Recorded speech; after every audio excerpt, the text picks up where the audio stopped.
Ku PHIQ Media.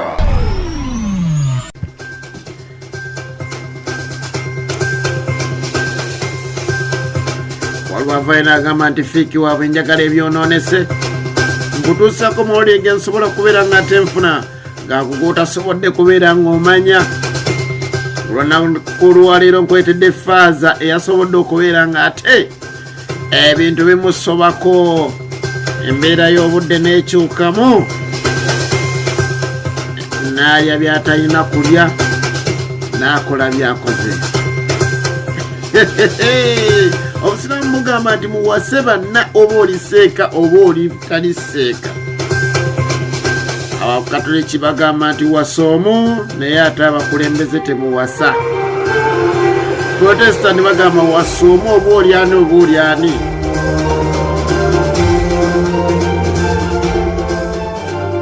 Yokulana egamba yongerako omu babiri basatu, yongerako babiri basatu oba bana. Bayibuli egamba nti abakyala 7 balyekwata ku musajja omu ne beetuuma erinnya lye. Kakati amanya muzukala Hajji Abdullah Shafiq Lwangaawo nga Mutego nali ali bitoni by'eggwanga eby'enjawulo weetedde emboozi eno gy'ogenda okubeera nga te onyumizaako munno faaza ensonga zasobodde okubeera nga zimusukkako era ng'omuntu omutonde. Jukira ng'ogenda ofuuka faaza basooka kukebera osaza, oba tosaza ate tofuuka faaza. Ate nga bagamba faaza tolina kulya bintu ate baagala basaza. Oba obudde bw'okumakya oba bukola batya. Kakati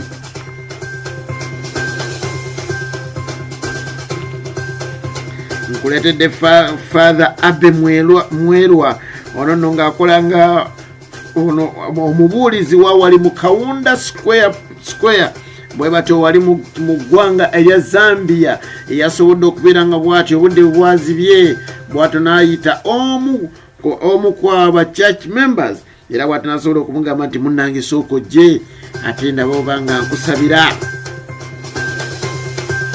Yageza olunaku nga lwakuna olumanyiddwa nga Holy Thursday. Ekiro kya Holy Thursday yasobodde okubeera nga bw'atyo amukoowoola bw'atyo najja mu maka ge. Jjukira basulamu omu, tasulamu na mwana kuba tamulina, tasulamu na mukyala kubanga tekikkirizibwa.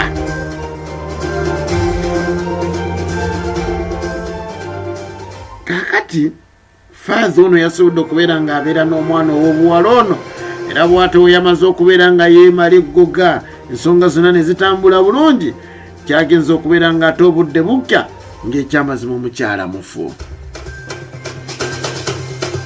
Okusinziira ku mawulire ge tufuna ku nsonga eno agateesigika, njagala onkwate bulungi, agateesigika gagamba nti faaza ono yasobodde okubeera ng'afuna eddagala lye yakubye omukyala ono limuyambe obutafuna lubuto. Omusango gubere wa Mukama Katonda naye nga mu bantu banne taswadde. Okusinziira ku Archbishop Alik Bande ono ne yasobodde okubeera nga bw'atyo awandiikirawo ekipapula kibakuntume bw'atyo ekiyimiriza omubuulizi ono era bw'atyo nga kigamba nti okutandika n'olunaku lwaleero mmwe abali mu Kaunda Square ono takyali mufaaza wammwe era takyali mubuulizi wammwe omukulu Abe Mwerwa ono nno akola nga omu ku bakulu amanyiddwa nga judicial vicar owa archdiocese wa kugamba munnamateeka wa archdiocese ya mu kibuga Lusaka wali eri mu Zambia. Era oluvannyuma lw'amawulire gano okusobola okubeera nga gavaayo poliisi ye yasobodde okubeera nga ye emugombamu obwala famire y'omuwala yasobodde okubeera ng'ejja naye neegamba nti omusu ofaaza ono yalina okukola ku byamaziika. Okusinziira ku famire eno babudde ne bagamba nti ekyamazima ensonga zinene z'abafaaza okwekaakatika ku bakyala b'abannaabwe. Jjukira ono omukyala yabadde mufumbo.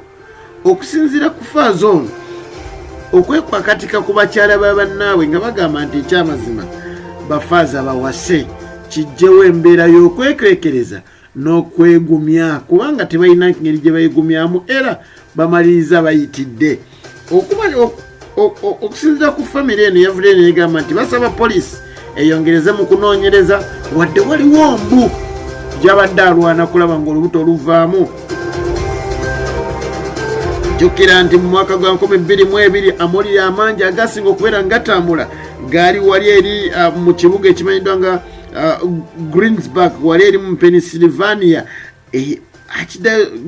Dayosisi waayo oyo yali amanyiddwa nga Father Roger Sinclair yakwata omwana ow'obulenzi n'amukkako omukwano ogw'ebikukujju, era kakati waneeno wabanga Father ye yafunye mwana wa buwala omukwano tegwadde gwa kikukujju, ekizibu ekyazzeemu ate oli obulamu okugenda ng'ate kitegerekeka nti baagala kuziyiza oyo Mukama gwaleeta. Mukama akonkomere. Sigadde nze muzikwala Hajji Abdul Munyamishafi Kulwanga.